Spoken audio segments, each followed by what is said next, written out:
I listen to your show every single day. Breakfast Club? God damn it, the Breakfast Club. Put that ass up on the Breakfast Club. Made it! You can't say Breakfast Club without the Breakfast Club. You're like this rare air. You got platforms and partners all over the place because your demand is so high. People want to be in business with the Breakfast Club. I don't think white people know how popular you guys are. DJ Envy, Jess Hilarious, Charlamagne the God. Yeah, you guys really are like the hip-hop early morning and late night talk show. Y'all know what y'all talking about. This is your time to get it off your chest. Keep calling. 800-585-1051. We want to hear from you on The Breakfast Club. Hello, who's this? Good morning, it's Brooke. Hey, bro. Good morning. Get it off your chest. Where you calling from? I'm calling from Ocala, Florida. Okay. Well, get it off your chest, man. What's up? Tired of being the chauffeur, running everybody around. Fiance, friends, kids, my kids. Right now, currently 6:12 in the morning and going 80 miles an hour on the damn highway. Are you Uber Just or to you turn just... around and go... Are you Uber? Just a mom, stay-at-home mom. Always okay. running everybody around. If it ain't Walmart, it's school. If it ain't school, it's someone's job. I don't ever get to sit down. Damn. Well, we appreciate your service, man. How many kids do you have, Mama? I have 2, but I take care of 4. Hey, well, that's 2 what girls, 2 boys, 4, 6, and 7. Well, we appreciate your service, and you should look at the blessing that you're not in a position where you have to actually go to a job. You're a beautiful housewife, and you holding it down for the family. Yes. Well, she got a Thank job. you so much. That job is I driving do, the kids and around. I don't ever clock out. That's right. 28.8. I know that's right. Well, enjoy them kids because they get old fast and they forget about you. Damn. Oh, they do. They do. And I just want to shout out to Jess real quick. I just want to tell you how much I love you, girl. You are the reason why I listen to this radio station every morning. Thank you so much. You're welcome. You guys are the closest I've ever been to anybody famous. Yeah. What you call? What she said? She calling her? Florida. Florida. Okay. Well, have a good one, I Mama. call every morning. I call, and I finally got through. So thank you so much. Good morning. you. I hope everyone have a great day. Blessed. You You too, too. baby. Hello, who's this? Hi. Good morning. This is Roxanne. Hey, Roxanne, where you calling from? I'm calling from Queens. All right, get it off your chest, Mama. Hey, I want to know why when I pay taxes, my kids that's over 17 is not considered a dependent, and I can't get them those big tax credits everybody else getting for those kids under 17.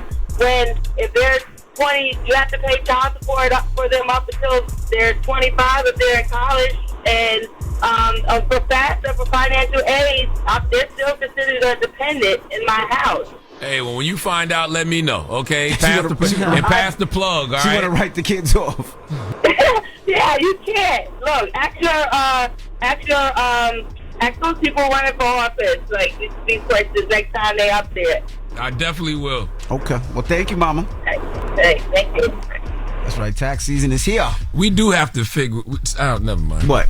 I was just about to say, man, we do have to figure something out with taxes, man. Like, it don't make no sense how much money that we have to pay in taxes, especially when these billionaires don't be getting taxed a goddamn thing. Nothing. Okay? Like, it don't make no sense. We do have to figure that part of the game out. Okay? When they talk about restructuring certain systems and organizations in this country, yeah, let's start with the IRS. Let's figure something else out. Hi, good morning, IRS. I don't know what he's talking about. We're good over here. I'm talking about wanting to pay less money in taxes. Okay? Clearly, I'm paying more than my fair share. Me too, I would sir. like to pay less. We all would. Get it off your chest. 800-585-1051. If you need to vent, hit us up now. It's The Breakfast Club. Good morning. The Breakfast Club. This is your time to get it off your chest. Keep calling. 800-585-1051. We want to hear from you on The Breakfast Club. Hello, who's this? This is D. Hey, D. Good morning. Good morning. I need to talk to my fellow lesbian. What's up, D? How you doing, D? Yes. How you doing? Now, Charlotte, Big Brother Almighty, what did the luxury size community do to you? The who community?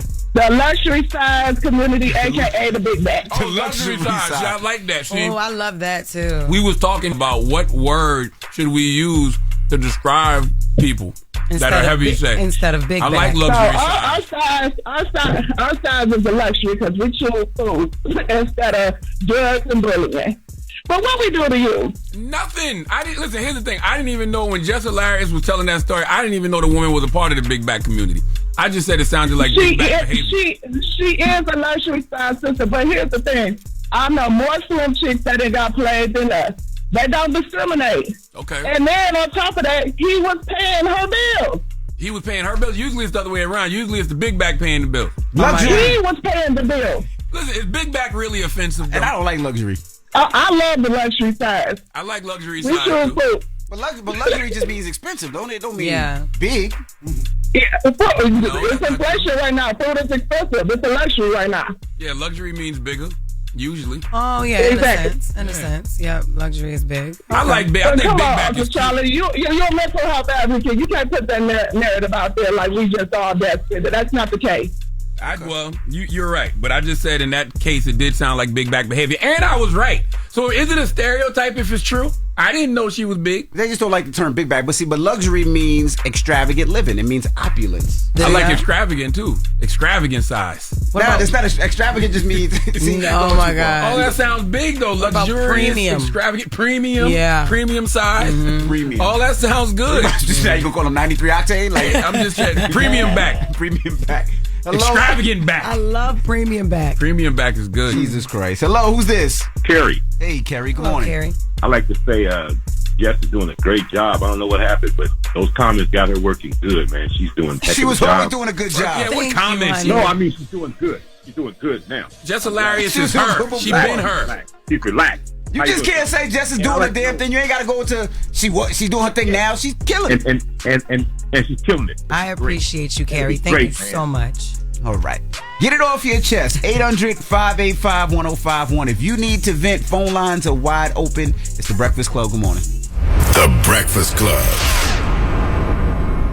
Morning, everybody. It's DJ NV, Jess Hilarious, Charlamagne the Guy. We are The Breakfast Club. We got some special guests in the building. Yes, indeed. We got little brother here. Absolutely. Fontaine, Big Pooh. How y'all brothers feeling, man? Hey, man. Good, man. We alive. That's all you can ask for nowadays, right? That's it. 2024, That's man. it. That's it. Thankful. They got the new documentary, Made a Lord Watch, the little brother story. Why that title? I mean, first we started this when we were making the album Made a Little Watch. 2018. So this was kind of like to bring an end to that era. And it just made sense. Yeah, it just really made sense, like thinking about everything that we kind of went through and survived. The Lord had to be watching over us. Yeah. There was no other explanation.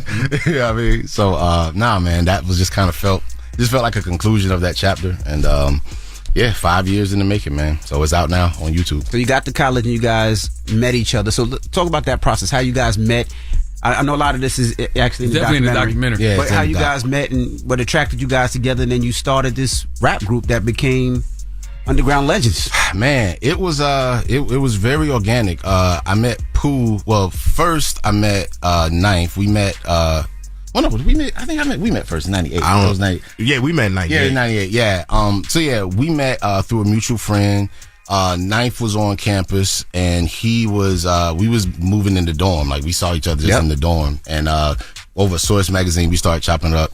All this is in the doc, but long story short, we basically just kind of started, working together. This was at a time when, it was at the time, this is like 98, so this is when No Limit is like killing everything. In the South especially, yep. Yeah, so HBCU No Limit at like the Ghetto D album dropped my freshman year. That was all you heard in every room. Like, we was bumping that nonstop. Nobody made crack like this. Listen, what? Ghetto dope. Listen, man, we ran Ghetto Dope. So everybody was pumping that. So if you were a kid that was into like Roques or sound bombing, like, meeting someone else that was into that was kind of rare. You know what I mean? So when you met somebody that was on that same wavelength, it's like, oh, I found my people. So we just kind of linked up and just started making records. And for people out there, when he said Ruckus record, you got to tell them, because some people might not know, because Ruckus doesn't exist anymore. Contextualize it, yeah. Ruckus was the label that, I would say, Lyrical, miracle, spiritual. very individual, lyrical criminal, label. umbilical. They were I like called, how he keep asking you they were questions called and then backpack answering. rappers, that type of thing. He can't help it, Jay. That's I don't know why he I does just it. want to break It's so down, because stupid. they said Ruckus. Somebody might not know what Ruckus is. Rockets, it was, it was very much, they were like, it was an underground label, but it was, Most, Quali, Pharoah Monch. Pharoah Monch. it was like pretty much. Eminem was on Rocket Sound Bomb. Yeah, he was on Sound Bomb. Yeah. So they were just putting out amazing stuff that we really enjoyed, and so we just kind of started making records, put some stuff up on the internet, and Boom. we had and a that's record still what deal. your sound is like today. For those who don't know, how would you describe your sound today, like now? It's not the same. It's not the same, but it's still us. It's still us. Yeah. It's weird. It's like our sound has evolved musically, but it still sound like Little Brother. Yeah, like I had after our last album came out, May Lord Watch, and then we just put out 2 singles last October. With Wish Me Well and Glory Glory. September. My bad. And one of the biggest compliments we got was that somebody said, yo, I can make a LB playlist from y'all stuff 20 years ago to now, and it sounds like y'all haven't missed a beat. I can't tell that it's dated. It still sounds timeless. And that was something I think we always strive for. So that's, if I had to describe it, I would just say it's timeless. But you guys also came out in the era where the DJ and the producer was part of the group, right? Yeah, sure. Whether it was, of course, Run DMC, Jam Master Jay, Fresh Prince and Jazzy Jeff, Salt Pepper Spinderella. Ain't that old. Gangstar, yeah. PGK. And Ninth Wonder was part of Little Brother in the beginning. Yeah. He's not here now, so what's the relationship with Ninth Wonder? Is there no more relationship?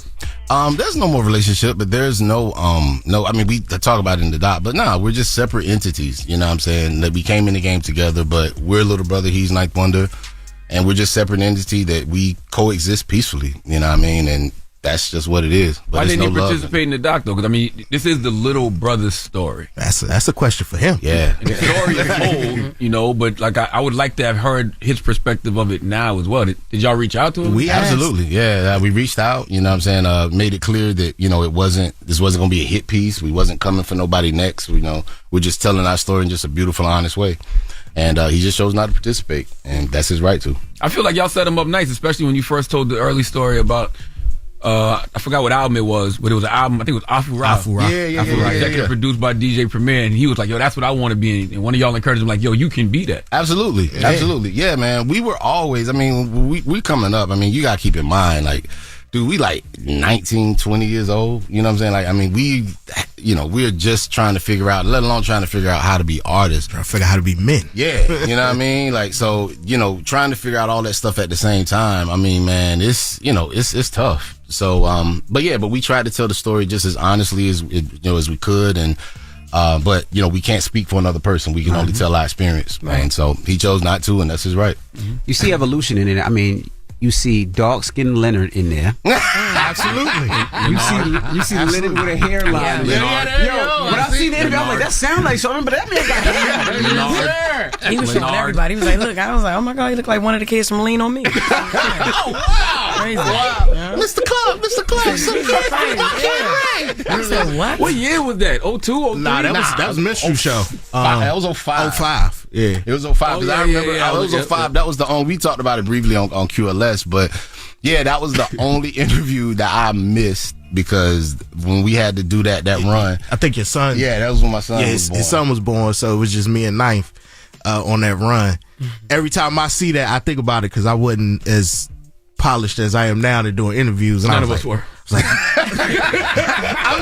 was looking at it. I was struggling. It was funny. He was like, Knife was asleep. Knife was asleep.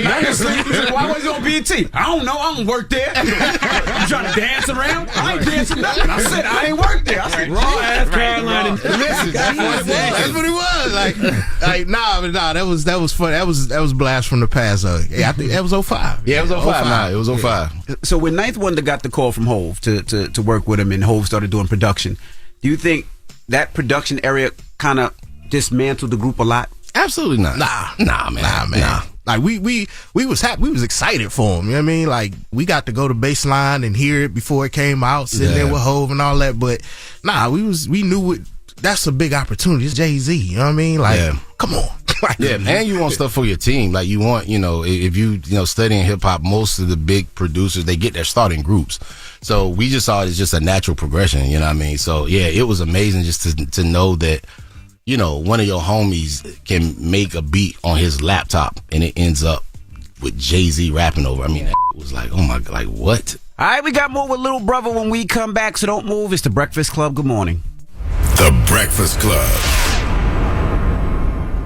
everybody. We're still kicking it with Little Brothers, DJ Envy, Jess Hilarious, Charlamagne the God. They're in the building. Jess, how important is like awards to you, like, and that because you guys are very, very, very stern on who y'all are, and all of that. And like you said earlier, you don't know if who you are is conducive to some shit like this, or especially nowadays, and the thirst and versus hunger. So, how important are award shows and like getting awards to artists like you? Man, I'll go first. I was nominated. My other group, the Foreign Exchange R&B group, we were nominated for a Grammy in 2010.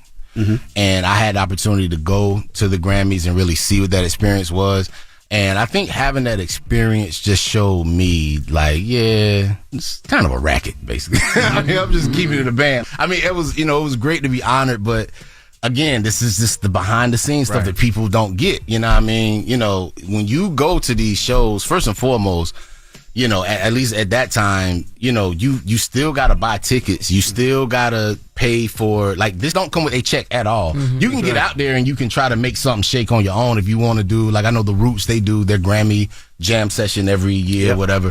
So if you want to kind of do that, you can, but generally speaking, just as a nominee, like, everything is on you. So this is, You got to pay to go to the Grammys if you're nominated? Yeah, they pay for your flight. They give you like a ticket, but you get 2 tickets. Like, you get tickets for you. So at the time, then they give you some discount tickets. Right. So it's like, if it's me and you, if me and him is Grammy nominated, it's like, okay, y'all get free tickets to the show, but anyone you want to bring, gotta pay. Y'all gotta pay, and we'll let you get it for half off, but you still gotta pay. And how much is it? Half off, still like $100 or something. Oh no, not at the time when I did it. Oh well, I know when I don't know what it is when now. Dreamville was nominated and Luke went, he got a ticket. I think Doe got a ticket, and I think any extra tickets would have been like $100 or something. It might have been more. I don't remember. I wasn't going, so I didn't care. You know what I mean? I know that it was tickets even for the BET Awards at some point. Like you had to pay. I remember I wanted to go one year, and I had to pay like it was like $340 or something like that. Yeah. I didn't pay $340 Yes, so we might have been getting a super duper discount. No, at the time when we went, the tickets for the Grammys, and again, this is 2010, so I don't know what it is now, but this is 2010. Like tickets for the Grammys, $1,200 a piece. Oh, Lord. And so in order for us to go, me and Nick, Nicolay, my partner, shouts to him, we went, and so our tickets were free, but then everyone else, like we brought, family, everybody. That was $600 a pop. You know what I'm saying? So that's $1,200 on tickets. Then you got, hotels, flights, like, you got to buy clothes, everything. We had to pay like a PR person, you know what I'm saying, to like walk you to the red carpet, to talk up your nomination and everything. And, and I've never, we never talked about it. It was something that we didn't just have time to get into the doc. But man, after I came back from the Grammys, I had to take out like a personal loan. I'm like, God damn, I done spent about damn $8,000 out this, you know what I'm saying? And so for me, to your original question with the awards, I think that, and just in my experience, I was glad I got to see it, but ultimately I'm just like, nah, I'm good. I don't care. Because again, it plays to image. It plays to image. Yeah, and I mean, listen, it's all, to be nominated for a Grammy, like to be, amongst, to sit amongst, be in that room and see it. Like I'm watching the show and it's like Kenny G is like standing right there, like same hair, like same everything. And that's another thing too with the Grammys, dude, specifically. Like y'all watch it on TV at home, and it's that like 3 hours. You know what I'm saying? It's not 3 hours. It's longer. It's longer, and it ain't no. At the time when we went, the Staples Center was like closing down. So like they have like the pre-Grammy brunch before, and you get a little food, whatever, and then they take you over to the main hall to the Grammy ceremony, and all the vendors in the Staples Center, they shutting down. So it's no food for hours. It was like one dude we caught that had like the little, he had like some candy and he had like, little Snicker bars and damn M&Ms. So we bought like a bag of M&Ms and some Snickers. We sitting in that goddamn taking the M&Ms, passing it down. And I'm like, this is supposed to be music greatest night, and I'm eating goddamn M&Ms in the Staples Center. No food? Not when we went. I'm just telling. I don't speak about my experience. I've never been to the Grammys, but I've been to a BET Hip Hop Awards, and that ain't shit. No food there. Ain't no that food. was about damn no recording. That was about 5 hours, and I was like, hell Nah, they was definitely no food. We went. Like, I walked out. I left though. We were supposed to present. It was taking too long, man. I had to go. Oh my God! No, he really left. Like, we supposed to present. He was like, I'm giving y'all 10 minutes. I was like, he ain't gonna leave. He was there all day. I was like, he ain't gonna leave. Nah, that's He ain't gonna real. leave. I envy. I'm like, I love it. I'm like, I'm not beat for none of that stuff. Nah, man. Nah, it's and I mean, like for me, it'd be cool to be nominated for a Grammy. I ain't never been nominated, but at the end of the day, I can't be somewhere too long and not just say what I need to say. So listen, I just don't go to places where I'm going to be there a long time because You might have to say something. And might have to say something. And I'm gonna tell you the truth. and then learning what all this is. You know what I mean? Like it's a campaign. It's a campaign. It's not a meritocracy. Like the minute and that was, I guess, the thing for me. But once I saw that, it was really. It's super political. It's super, who like it's a lot of those things. But, for me, all I cared about was just making the music. And, if my music is standing up against somebody, just judging on the basis of the music. Once you get into all this other shit, it's just like, again, it was educational. It's like, oh, okay, I know that's what it is now. All right, cool. I'm good on it. You know what I mean? And that's the thing I want to make clear. It's not that we don't care. Yeah. We just understand what it is. And what it's going to take if you want to make that run. It's like running for president. You know what I mean? Yeah. Will we ever get a Fonte, Pooh, Ninth Wonder reunion? Nah.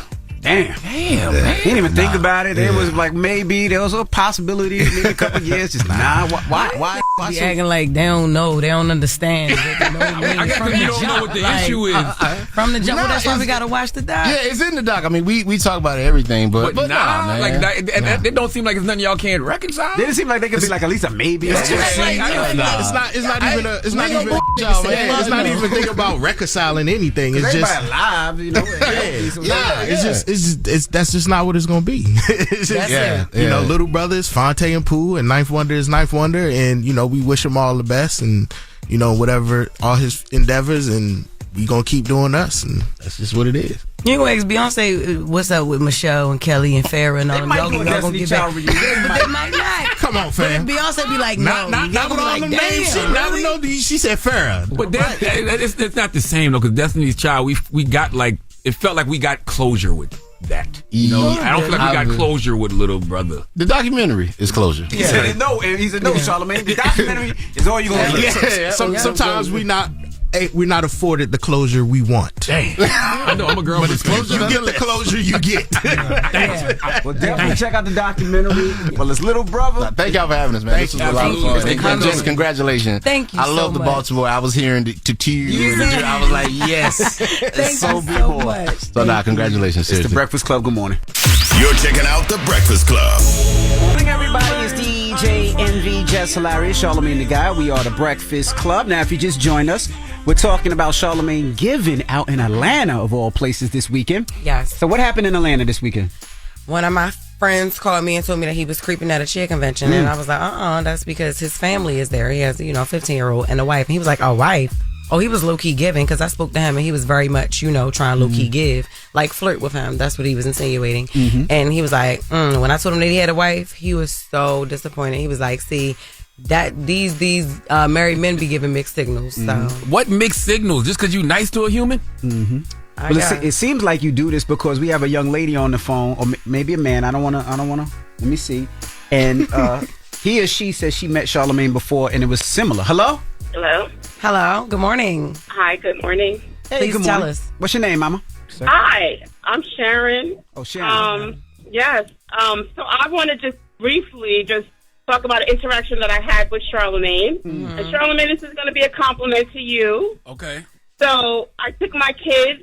My daughter at that time was in her early 20s. My son was a 11-year-old. And you were at an event. I can't remember the event. And we stood on your book signing. We stood online to get the book signed. And you took the time with each one of my children and myself to speak to us, look directly in our eyes, and engage.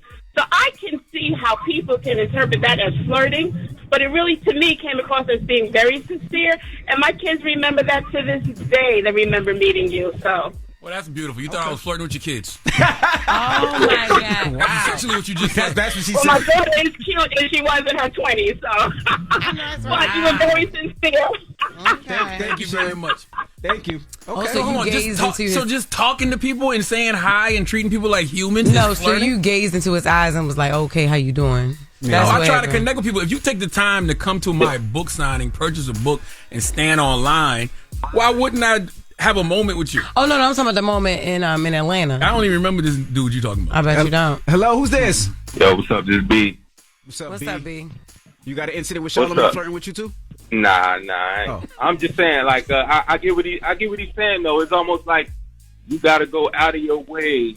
You know what I'm saying? To like, as far as if you just like talking to a gay person, you're nice to a gay person, because if you too nice, then that gaydar go off, and they feel like it's given. So. You know, I'm kind of with Charlamagne in that regard. Yeah, I don't understand why I got to be given just because I was nice to you. Hello, who's this? Yo, peace. This is Finesse. Peace. Grand Rising to everybody, man. Finesse, peace. Finesse, Grant. Don't say Grand Rising. We not biscuits. Oh, Grand Beginners. Grand Beginners. All right, so we're talking about Charlamagne and what he did this weekend. You know, we're trying to figure the difference between complimenting somebody and somebody flirting. What's your thoughts, bro? I feel flirting is at a different exchange of energy. As far as when it comes when a woman is going to acknowledge you, she's going to give you that mindful no, like, yo, listen, I'm looking at you, I'm observing you, and this is what I want. But at the end of the day, if you don't read the signs, you don't read it. Like I said, like, it's an energy exchange. If you don't accept that energy exchange, then you ain't going to find nothing else in that.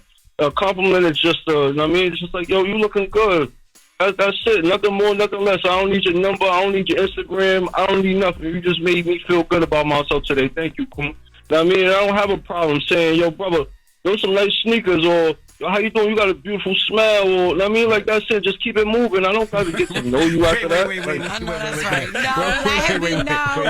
let him tell a brother that he got a beautiful smile and keep it moving. Nah, so if a dude comes to you and say, yo, bro, you got a beautiful smile, that's not flirting? No, it's not, because I'm very comfortable in who I am as a man. I mean, I'm a father at the end of the day. If you felt comfortable saying that to me, then that you have a good soul in you, bro.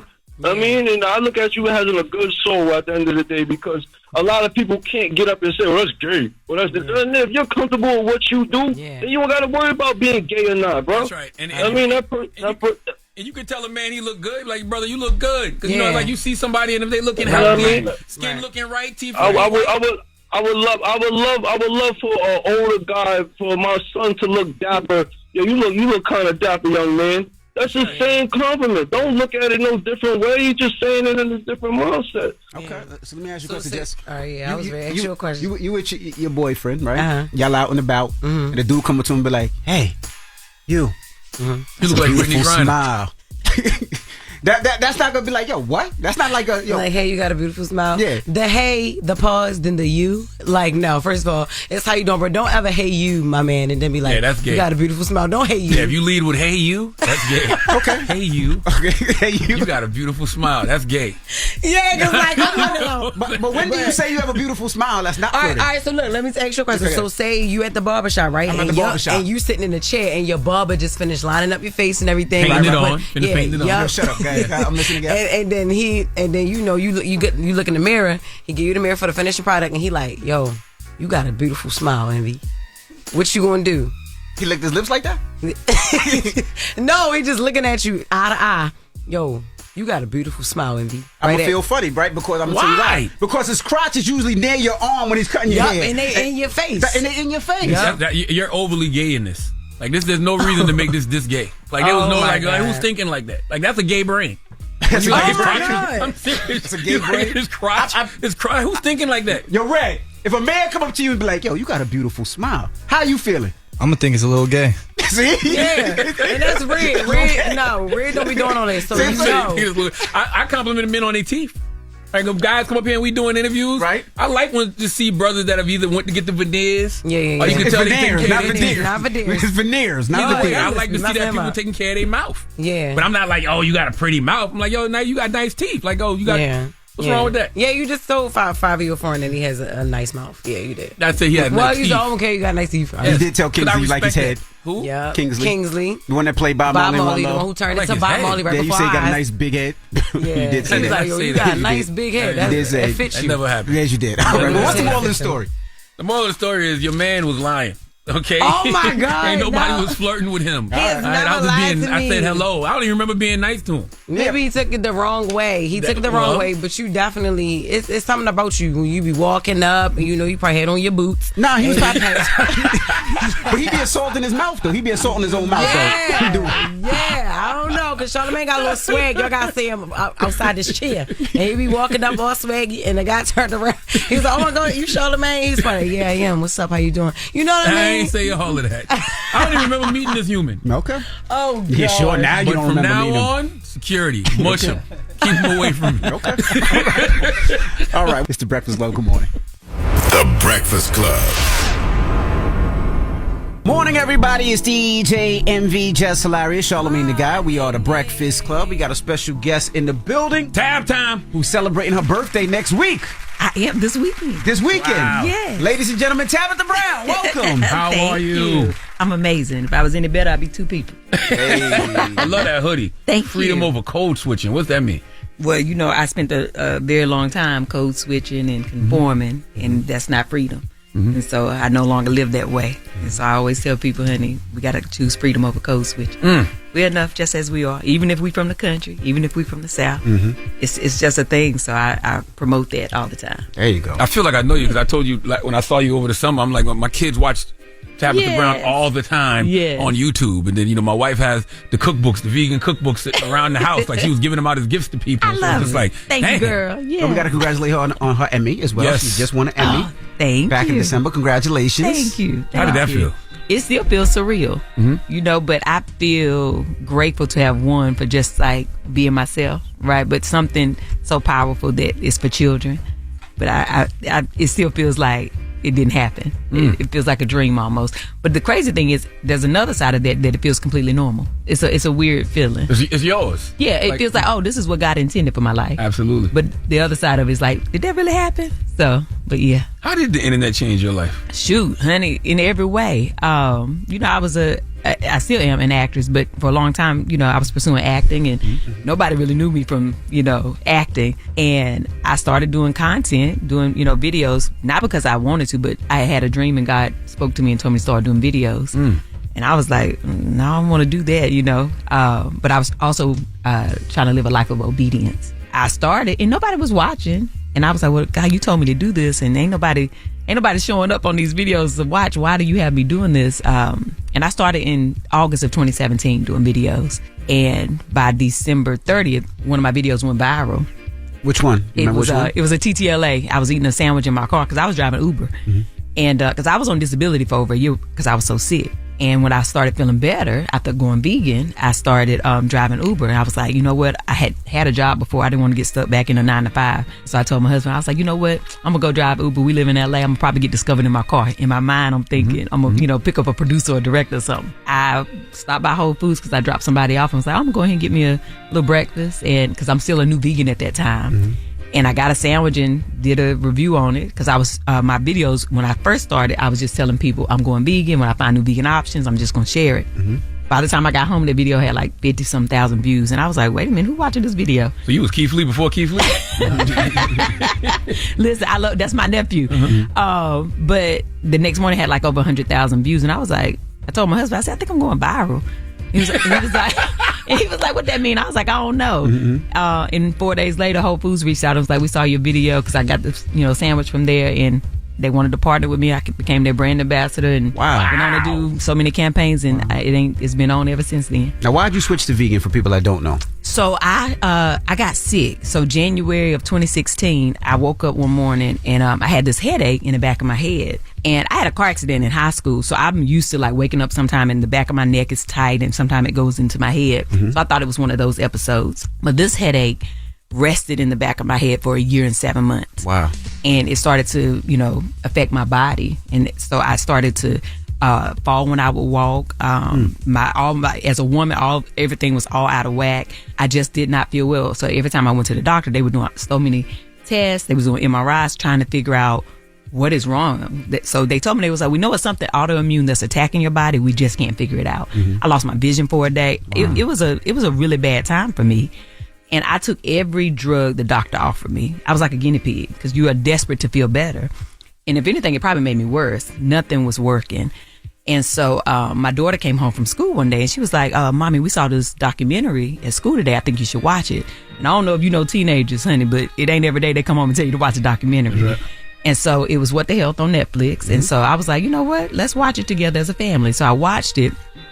And when they started talking about not all diseases are hereditary. Sometimes you can eat the same thing in your family that will cause the same disease in your bloodline. And so that was kind of like a light bulb moment for me. My mama died at 51 of a rare disease, ALS. My daddy is now 72, but he's the oldest man to ever live in my family. Wow. People get sick at young ages in my family, and they die at young ages in my family. And the only thing I could think of that we had in common was how we ate.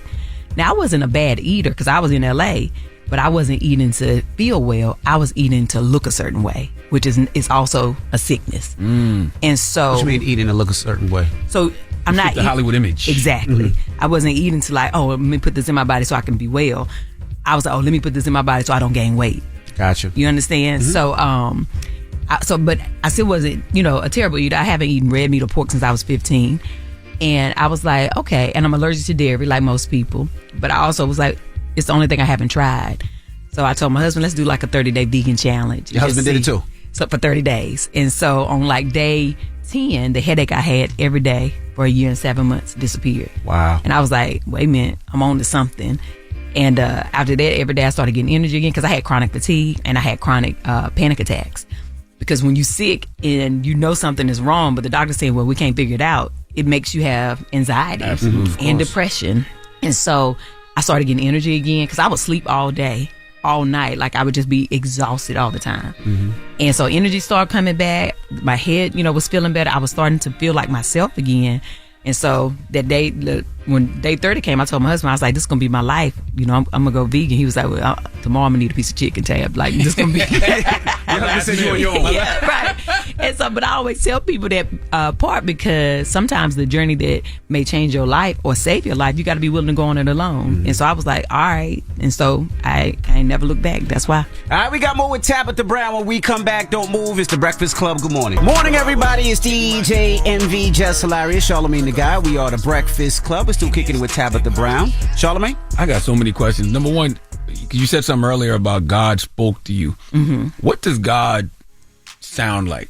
For me? Yeah. So I always tell people, I get asked that a lot. Now, I am gifted in a different way than most people. So for me, I can hear like your voice. I can hear sometimes it sounds like a flutter, like a hummingbird would be close to my ear. So it's like a wind and it's a flutter, but you can hear sound in it. I can see it. I can dream it. I'm a seer, but in my dreams, like my dreams can speak to me and things come to pass. So that's what it sounds like for me. For most people who are always trying to figure out, is this God speaking to me or is this just my thoughts? I would tell you that when you think of something, you'll think of it and you may lose the thought later, right? It may not even come back to you. But when God is speaking to you, when he's putting something inside of you, it won't let you rest. It'll keep coming back. That's right. And so that's how you can kind of decipher. And then sometimes he will use a voice that's familiar to you. And when you gift it, sometimes it do feel like you're crazy. And other people think that as well. But now, of course, I know, like, oh, no, this is just my gift. And I don't hide it anymore. I don't stray away from it. I wrote about it in my first book because I wanted people to know, like, this is me. If you want to rock with Tab, honey, this is who I really am. I don't hide that part of me anymore. So, wow. When you say you have gifts, are you clairvoyant? Are you like a medium? I call it, I'm a seer, right? It's just, that's a gift that God gave me. I was born with it. It's been that way, my whole life. I feel like we all have discernment. We just don't all lean into it, right? But for me, as a little girl, would dream about people I've never met before and wake up and tell my mom and dad, they're like, oh, such and such. And they'd be like, that person been dead 20 years. Like, you would never know that person, right? I can remember being at my grandfather's funeral, but they're like, you were 10 months old. There's no way for you to remember that. I don't know. And I can't control it. That's the thing. It just happens. Like, I can be talking to you and something can just appear that I can see And it may be for you, or it may be to protect me. It just depends. But I have no control over that. I was going to ask you, so, North Carolina. So now you pick up your family and you move to L.A. Yes. How was that conversation with your husband and your child? And let's just go to L.A., a place we don't know. You got to find a new job. Leaving this good Carolina air. Yeah. It's crazy because at first my husband was like, so in 98, I moved to California in pursuit of acting, but I wasn't in LA, and I was like in Orange County. And I didn't tell my husband, he was my boyfriend at the time, like how bad it was. I didn't tell nobody. I was renting a room from somebody who was like taking all my money. But I'm like young, I'm like 19. I really want to get this dream out of me, and I want to do something. And so our plan was for him to move out a couple months later, and then we would get our own place. But when he moved out and saw how I was living, he was like, "No, this is crazy." He's like, "You working 2 jobs to survive. You ain't nowhere near LA. You're not pursuing acting." He was like, "We need to move back to North Carolina so that we can save up money because it's cheaper." He was like, "We can stay for 1 year, then move back to LA so you can really pursue your dreams." That 1 year turned into 5 years. And a forgotten dream, right? Until I had that experience that morning. So when I told my husband, after I worked that job for like a year, I was like, "Now it's time for us to move back to LA." He was like, "Nah." I was like, "Well, listen, I can go out there, but like I can feel it calling me, and I can come back and forth." He was like, "Oh no, we're not gonna do that." So, I can imagine those arguments. You gonna go where? Right. And leave me with and this? I don't know what money I thought I had that I could be bi-coastal, okay, and go back and forth. I don't know what I was thinking. But we saved up like $8,000. Took us some months, and we moved to LA. And when we first got there, we was living in Baldwin Hills. And my husband, I mean, we both from the same hometown. We from Eden. It's a very small town in North Carolina. And our apartment, I had flew out there to find our apartment because back then my husband used to be afraid to fly. People from the country, they be like, "I ain't getting on no plane," So I had went back and forth to find us a place, and I had found a cute. This spot was cute to me, right? But it did have the bars on the window because most of them do in LA, right? So, but we weren't used to that. But I didn't tell him because in my mind I thought it was nice, and it was. It did turn out to be nice. Was he able to bring his gun with him? Yeah. He did actually. Okay. You know what? He did. He did. He's from the Carolinas, I already know. He did. But when we got there, he was hot. He was like, "You what?" Because we was like right off Crenshaw. He was like, "What, babe? We got a daughter." I was like, "Babe, I done scoped it out. This is a good area. I promise you." And because there was, that was when the reality show Baldwin Hills was out. Remember that? I said, "We live in Baldwin Hills. It's just that we don't live in View Park, but where we park, we can see the view." Like I was trying to sell it on him. Good, right. But he got used to it over time. But in the beginning, we was at odds for a while. But we stayed there for 5 years and we loved it. Wow. One of the moments that we all saw that went viral was when you retired your husband, and Wendy Williams had made some statements about you, and the way you responded with such grace and such love. It was almost like I hope you heal. Absolutely. Hope you heal moment. Do you respond like that always? In this season of my life, yes. Okay. Yeah. I mean, the old Tab probably would have had that get back spirit, right? But she didn't even know me. And I don't know her other than knowing her from, her career. But you can also tell when somebody is hurt. And we've all been through things that cause us to project and feel a certain way.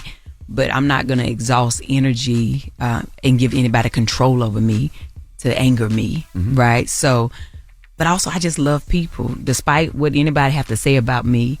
There's so many people now that hate me, that don't know me, but I love them. It also makes me want to love harder in the world because people are hurting, right? A lot of people think that I'm fake because I'm nice, and I'm like, I'm compassionate. I've held my mama's hand while she died. Like I've seen death so many times. Like I have also almost lost my life. Why would I not be happy and joyful? I'm still here. That's right. Right. So it hurts my heart for other people when I know that they're just hurting and they don't mean any harm in a way that it's really they're trying to make themselves feel better. They're projecting. Right. They're projecting. And so the harm is really they're doing it to themselves because they're not, instead of projecting, you should be trying to heal yourself and get what you need to feel better. But I don't know. Did you get a lot of flack for it? Because, what it told me during that time is people don't understand love. Yeah. Right? You love your husband. I do. You're financially fine and you can make sure that he's okay. Yes. And It doesn't matter if he's a man, he's a woman, or what he is. You love him, and you had the opportunity to retire him. And men do it for women all the time. So I didn't see it. Did you get a lot of flack for it? Oh yeah, I mean, a lot of people had something to say about it, but that's their opinion. I don't care. That ain't my business. Mm-hmm. But I also realized that a lot of people don't understand partnership. Mm-hmm. Right? I've been with my husband 26 years. Amazing. More than half my life. Right? Most people don't even understand that. How did he feel? He felt amazing. But after, what people don't know is I had been trying to retire my husband for like 2 years. We had enough money, and he was like, that money came too quick, babe. I don't want to do that to you. No. Right. Just in case. Yeah, he was like, nah, I know 1 + 1 = 2. We don't know, because he also has watched me in Hollywood over 20 years not get jobs for 6 months or 2 years or whatever. He was like, we can't count on this new money, right? And so I was like, babe, I promise you, I got the amount of money that we have always said, if we have this amount of money in the bank, taxes been paid, we don't owe nobody, that you would retire. And he was like, all right, and let me think about it. He took a leave first. He just was like, I don't want that on your back, even though he has a nonprofit, but it wasn't gonna make the, coming straight out, he wasn't gonna make the kind of money he was making before. And I was like, but now you can build it. Now you can do all the things you wanted to do, right? So it took him a while, but afterwards, now, listen, right now, what time is that? Baby might be on the golf course, okay? Listen, he worked with his kids 3-4 days a week, but he be on that golf course. He is feeling it now. Enjoying he feels life. good about it, absolutely. All right, we got more with Tabitha Brown when we come back. Beyonce, she's getting an Innovative Award at the iHeartRadio Awards tonight. So let's get into a mini mix. It's the Breakfast Club. Morning, everybody. It's DJ MV, Jess Hilarious, Charlamagne the Guy. We are the Breakfast Club. We're still kicking it with Tabitha Brown. Charlamagne? Let's talk about this book. I did a new thing, your new book. Yes, absolutely. 30 Days to Living Free. Mm-hmm. What is living free to Tabitha Brown? Well, freedom over code switching, right? We talked about that. But living free is like taking the opportunity to do something, even if it scares you, right? Just doing something new, right? I started doing this challenge in 2014. Mm-hmm. I was really just in search of like getting to know myself better, because I still was not free. And I would do something new, whether it be with my kids or by myself, and just to see how it would open my mind and how it would make me feel. And so I did that over the years, and I would always, learn something new about myself. Like I discovered my love for hiking, and I was like, oh shoot, I never would have thought that I would love hiking. And then now it's something that I have continued to do over the years. And so I was like, if I do this again, I think I want to write a book. So last year I did it for 30 days, and I journaled it and made it into a book. And my hope was that other people want to, live free and try new things. And the other thing about freedom, in order to like really go out and do something new, that's the only way you're gonna know if you love something or you don't like it, right? You have to be willing to be like, I don't care, I just want to find out, let me just see, right? So, and it also could be something as simple as, I'm gonna wear my hair different. Mm-hmm. Like right now I'm doing my hair name is Donna. So I'm doing, while I'm on tour, I'm making a new hairstyle every day. You said his name is Donna? Yeah, her name Donna. Like Donna Summers or? Oh, it's just Donna. Well, I named her after Don King because It looks good put together in Don King. Is that absolutely, yeah. Okay, today. Okay. But she got her name because when I was, I did the big chopping when she was growing back. One night I was cooking live, and it was like straight up in the top. I was like, why is that piece of hair, sticking straight up, looking like Don King? I was like, I'm gonna have to call her Donna, and it stuck. It stuck. Yeah. I love that you dedicated your new book to you. Mm-hmm. Yeah. Why was that important to do? Because, honey, I'm the one who made the decision to choose myself. That's right. Right? And I made the decision to stop being afraid and to live my life my way and to try new things. And the biggest thing I ever did for 30 days was go vegan, and it saved my life. And I was like, girl, this for you, Tab. I pray that I forever and always do new things. Every day I want to do that for the rest of my life. I was going to ask, so many people listening, right? And how did you know not to give up, right? Because I'm sure there's somebody listening right now that's been trying music for 10 years and it didn't work. And somebody that's trying acting, it didn't work. Somebody that's trying to be a chef. Somebody that's trying to be an author. Somebody that's trying to do something online and creating videos and nobody's watching. And they probably said, I felt I got a sign. Yeah. When do you tell them to say, maybe that's not the sign and maybe to change? Or, how do you tell somebody to continue to keep doing what they're doing? Because you could have gave up so many times. Yeah. I would never really tell anybody to give up, right? If you think God has given you a sign, then trust the signs. For me, it was always signs, and that's confirmation. If it won't let you rest, if you try to give up and it won't let you, those are the signs that we have to not ignore, but also we have to kind of ignore the noise of people who tell you can't. But also we have to be honest with ourselves. If you are not really doing the work for the dream that you have, is it really your dream? That's right. Right? Because sometimes it might be a goal. And the difference between a goal and a dream is a goal is something that you create. A dream is deposited inside of you. God does that. You don't make up a dream. It lives inside of you. So be honest with yourself. Do you want it because you see somebody else with it? Do it look cool to you? Do you just want to make money? Or is it something that won't let you rest? Now, another chapter, do something that breaks the rules, but not the law. I tell people that all the time. Like, you know, some rules are set by us, you know, by people, as well as laws, right? But I know your kids come back with you all the time. Mom, you said break the rules. It's not the law. Exactly. But I talk about this in the book that, you know, I had got invited to a party, you know, and it was a strict dress code where they wanted you to wear black. I don't like wearing black. And this is about as black as it get for me. I love color. It makes me happy. When I wear like all black, it makes me feel weird. Think about funerals and all kinds of stuff. Yeah, I don't know. Like even at funerals, like in my family, we wear a lot of colors or we wear white. But it just makes me feel a little, I don't know, maybe sad. And I realize that if I do wear it, I got to have like a pop of color in my lips or something. I don't know. But I was like, I don't want to wear black to this thing. I got to figure something out. So I found like I had this, it was like a blazer, but it was, the background was black, but it had a bunch of colors and patterns on it. And I wore like some black bell-bottom pants.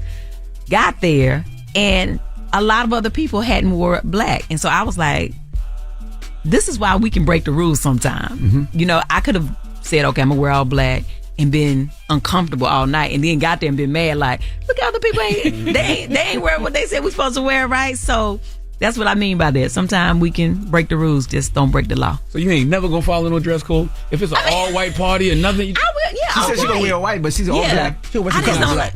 Yeah, right. I mean, I will wear it, but it's gonna have to have a little something that make me feel like Tab. Gotcha. You know, because I also want to go and be myself. You know, so do something that requires you to face your losses. Oh, that's a powerful one. So, when I had a restaurant, right, and when I had my restaurant, it was a partnership, and we had a lot of problems with the building. And so, because the Kel, my name is the restaurant in Chicago that I fell in love with. So when he came to LA, I was like, oh, I'll partner with you and open a restaurant with you. I didn't know the restaurant business, but this building gave us a lot of issues. And so we ultimately had to close. And so I was like, oh man, it felt like a loss to me because I had, you know, so much happening. People would come in. People would come from all over to just meet me at the restaurant. And I wasn't there every day, but on the weekends or whenever I could, I would go and just be there all day to make sure I got to see people when they came. We ended up having to shut it down, and I was like really kind of hurt about, you know, for a while. And I really couldn't talk about it because we were having legal problems with the, you know, the building owner because it was a whole thing. When it was time to do my taxes, now I've been carrying this like, man, I feel so bad about it. I realized that the loss had really blessed me. It was a win. It was a win, right? And so I was like, sometimes we got to look at the loss for what it is. Maybe it ain't a loss, you know, but also it opened up doors for me. And now I have, you know, my food and stuff at Target. So I was like, it won't necessarily a loss. You know, we can't always look at them, you know, things like that. So it actually blessed me because I ain't have to pay as much. Let's flex a little bit, Tabitha. Let's run some of this stuff down now. So you got deals with Target. Who else? Come on. No need to be humble in this moment. Act like a rapper right now.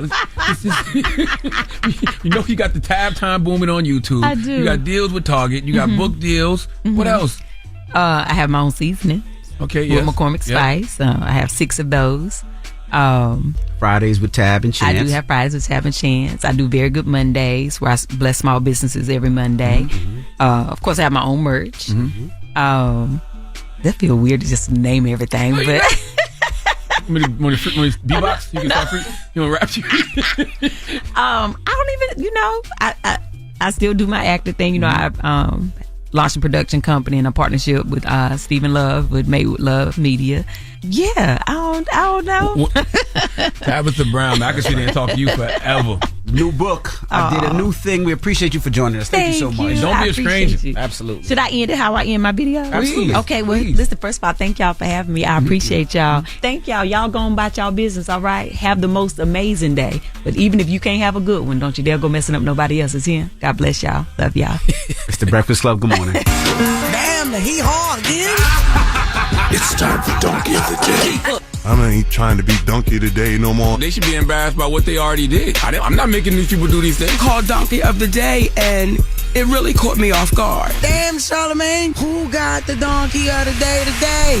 But I will be fair. Well, Jess Hilarious, Donkey of the Day goes to a 32-year-old woman named Courtney L. Davis. Courtney faces felony charges of possession of stolen property, fraud, criminal mischief, burglary, residential entry, obstruction of justice, and false informing, all during Women's History Month. Not only is Courtney facing charges, but she got her husband caught up too. Yes, her husband is facing charges of residential entry and possession of stolen property. Why? Because this woman was lying for no devil damn reason. Now, there's a lot of things women lie to men about, okay? There's a lot of things I've heard women lie to men about, but this is a new one, okay? Okay, this is a new one, all right? Courtney lied to her husband about purchasing a home, and she got arrested after trying to move into a house she never purchased, okay? Let me break this down for you. It's a lot of information, okay? I'm reading this from News Channel 8 on your side. Court documents revealed that an Indiana man thought he and his wife were moving into a brand new home after going through the real estate process and being handed the keys to a house. What her husband didn't know was that his wife faked all the financial documents, submitted to the realtors, and then broke into the home, smashed open the lockbox, and told her husband they were new homeowners. Why? What is the point of a woman faking anything? There's a woman in this building who I overheard having a conversation with Jess Hilarious earlier, saying that she once told a man she orgasmed 3 times. What's the point? What's the point of lying? Imagine lying to a chef that you full when you're really hungry as hell, and he's willing and able to cook for you. You just got to tell him what you want and how you want it. Huh? Simple. Listen to this. According to court documents, police officers from the Eaton Police Department were called out to a home on North Chestnut Street at 6:38 p.m. on February 16th after the property owner claimed to have spotted a U-Haul truck outside the home. The owner told police no one was supposed to be at the home, which was vacant and for sale. Officers arrived to the scene to find a couple moving into the house, unloading boxes and brandishing keys to the front door. Courtney told her husband that she and him had purchased the home and had been given the keys by their realtor, who took them out the lockbox after the sale was finalized and handed them over to the new homeowners. Courtney even showed police screenshots of paperwork that showed they had purchased the home. Big lies, okay? But the story didn't match what the property owner told police. According to the property owner's realtor, the sale of the house was never finalized due to payment never being received. A deeper dive uncovered that not only had the couple not submitted their payment, but the forms handed over to the realtor had been fraudulent. The realtor said they noticed something was off with the forms due to grammatical errors, such as stating, "contact you at," instead of "contact us at."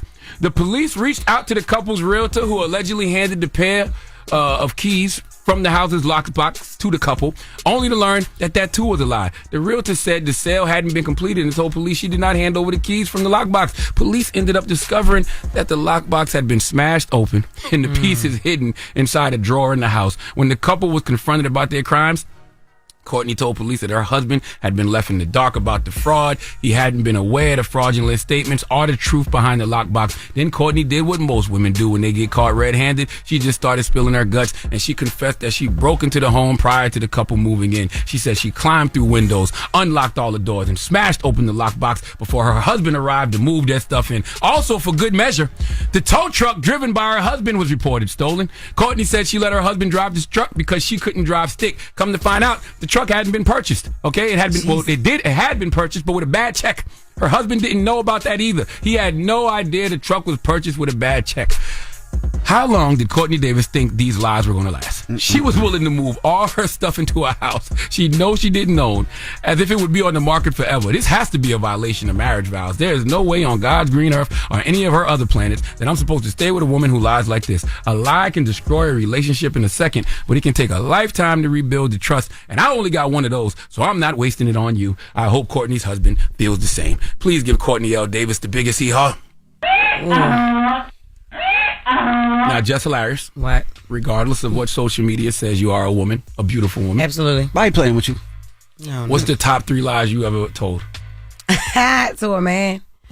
Oh my God. To anybody, but yeah, to a man. To a man. For real. Okay, so the top one, and I even told Chris this. I don't know. It's just something about you. I don't usually have sex like on a first date. We all do that. Don't be looking at me like that. Oh my God, no. Yes, oh my God, yes. And And look, and I'm pregnant now, and we happy, and yeah. Does Chris know this, or he just hearing it for the first time? He ain't listening today because he got a lot going on. Okay, all right. So yeah. What's number 2? Oh my God, I remember this one time I lied about being in the hospital so a nigga could call me back. He wasn't trying to call me back, and I was Call like, me back, I'm dying. Yeah, I told London, call him and tell him, I'm in the hospital. You know, I'm having an anxiety attack. I don't even got anxiety issues. I'm having an anxiety attack, so he can call me back. Did he call you? No, he still didn't call me. But that was a lie. Yeah, it was a lie. Okay, so you lied about not having sex on the first date. You lied about being in the hospital. What's the third one? And this one time I was trying to cheat on my ex-boyfriend. I told somebody I broke up with him who wouldn't deal with me because I had a boyfriend. I lied and said I broke up with him just so I could deal with the guy. Is that Chico from earlier? Yeah, it is. But but understanding something, this is before Chico took his head off. This was before a lot of things. Like I hadn't seen Chico head. Like I literally he catfished you. Yeah, he catfished me. Mm-hmm. Like and so by then he was already my friend. So I was like, thank God that he dodged me, because I was like, Jesus Christ, if I gave him some, and imagine if I walked in that room and he took that head off, like, yeah, what's up? I would have ran for Yo, I can't do this. I would have quit wilding out and everything. There's no way I would. No. Between Courtney Davis and Jess Hilarious, I think, brothers, you should just turn to your woman and give her a little pinch under the arm. Just a little. Just why? Just in case? Just in But case. Courtney do sound like a strong back woman. She moved everything in. This is the strong back. Strong back. She climbed through the window. She smashed the lockbox. She stole the carried truck. everything in. Yeah. She's strong. Yeah, that's a strong back liar right there. Okay. But listen. It's the Breakfast Club. Good morning. The Breakfast Club. Jess Hilarious, Charlamagne the Guy. We are the Breakfast Club. We got a special guest on the line, on the Zoom, on the whatever you want to call it. Ludacris, ladies and gentlemen. What up, Luda? What up, my family? What's going on? Luda is hosting the iHeartRadio Music Awards on April 1st. That is not an April Fool's joke. It's actually happening. I was going to say that same thing, but you beat me to it, so it's all good. Yes, I cannot wait to do this. This is my first time hosting the iHeart. It's been a minute since I hosted something, but you know, I'm a big kid. I'm going to have a lot of fun. We're going to bring a lot of energy. Not an April Fool's joke whatsoever, because I like to joke around a lot too, but this ain't no game. It's no game. Is Fear Factor the last thing you hosted? Nah, I think the Billboard Awards, if I'm not mistaken. The Billboard Awards 3 years in a row, as a matter of fact. Now, did you have more fun at the Super Bowl or when you performed in Atlanta when you was hanging from the ceiling, sliding all the way down? Which one did you have more fun?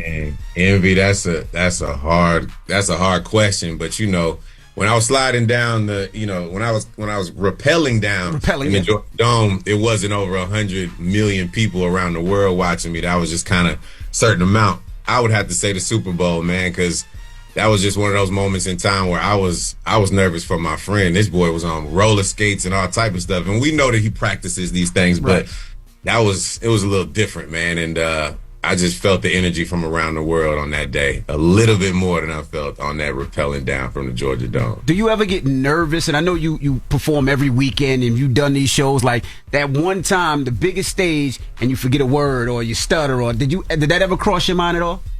You know what? Lil Jon asked me that before we went on, and I'm going to say something that probably no artist probably ever said. Absolutely, bro. I get nervous all the time. The moment you stop getting nervous is the moment that you don't care. And you know who told me that? May he rest in peace. DMX said that to me, man, and I took that to heart ever since.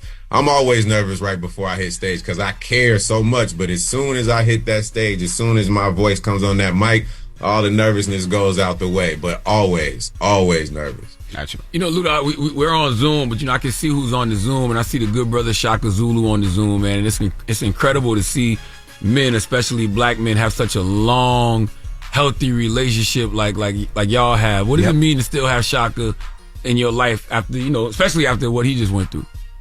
Man, listen, Shaka is my mentor. I don't know if y'all saw when I received my Hollywood Walk of Fame, man, but it occurred to me at that moment that Shaka and his brother Jeff are like the fathers that I've had since my father passed away, man. And I started breaking down in tears. So I can say a lot of things, but I hope that makes you understand how much it means to me to have someone like Shaka in my life, man, as a mentor, as a guide, as a friend, as a figure that just continues to keep me on my best behavior and keep me on my toes, man. 100%. We've been in the game over 2 decades and been rocking with each other, no contract. It was a handshake, and it's been like that ever since. And that started at radio, right? Hot 107.9?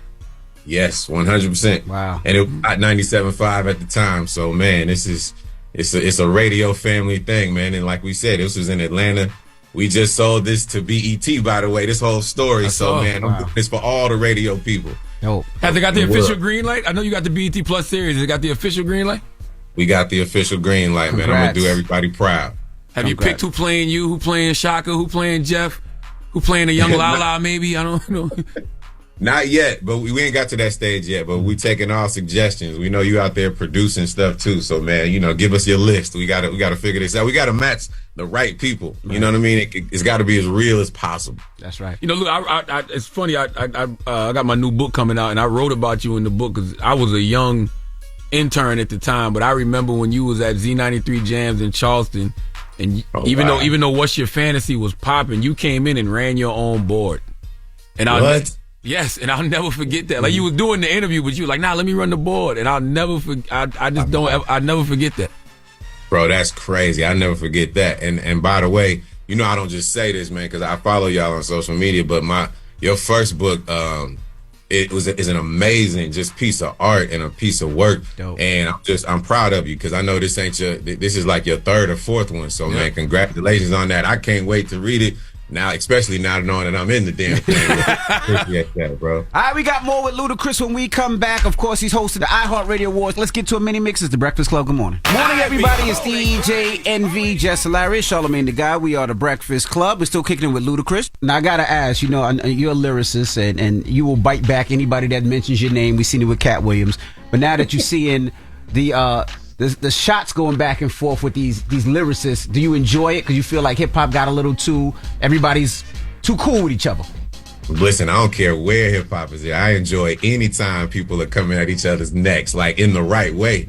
Mm-hmm. I absolutely love what's going on. Like, I was just saying that we're witnessing, you just talked about the Super Bowl. Super Bowl is all about who wants it the most. We witnessing March Madness live, about who wants it the most, that competitive. We witnessed in history with LeBron James doing amazing, historic things. And everybody always talks about who's the greatest and who's the best, and there's debates. I love, and hip-hop is of no exception. I love in hip-hop when people just try to prove to each other, and you got the best of the best. And, I'm loving what's going on. I can't wait to see how this plays out. Well, Luda, what you saying that, Nelly was on the shop, and he said that his era of rap was the toughest and most competitive. Like, so that was your era too. Luda got to be in that. Yeah, DMX, absolutely. J, M, Wayne, 50, and Luda. He said that. You actually said your name, if I'm not mistaken. Yeah. Do you agree with that? I can't be at all mad at that statement, because I was just on Drink Champs, and I was literally talking about how, I went to the award shows and the Grammys, obviously, year after year after year for the first decade. I mean, I'm over here outselling a lot of these artists, and I'm losing. And what I mean by that is, I was up against DMX, I was up against Jay-Z, I was up against Eminem in these categories every single time. And I just, I had to keep my head held high. And, after about a decade or so, I finally started winning. But yes, I would say in terms of competition, in terms of going at each other, in terms of subliminals flying, in terms of direct lyrics flying, it was just extremely competitive. Now, I'm sure anybody in their era is going to say that's the toughest era, but I can't be mad at that statement. I feel the same way. How important is family and your wife to you in keeping that bond fresh, spicy, and new. Like I seen recently when you gave her, I'm not sure what holiday it was. I think it was her birthday or Christmas, where you made her do obstacle courses to get a bag, and she had to. She didn't get it. She couldn't climb. But how important is that for you in your relationship?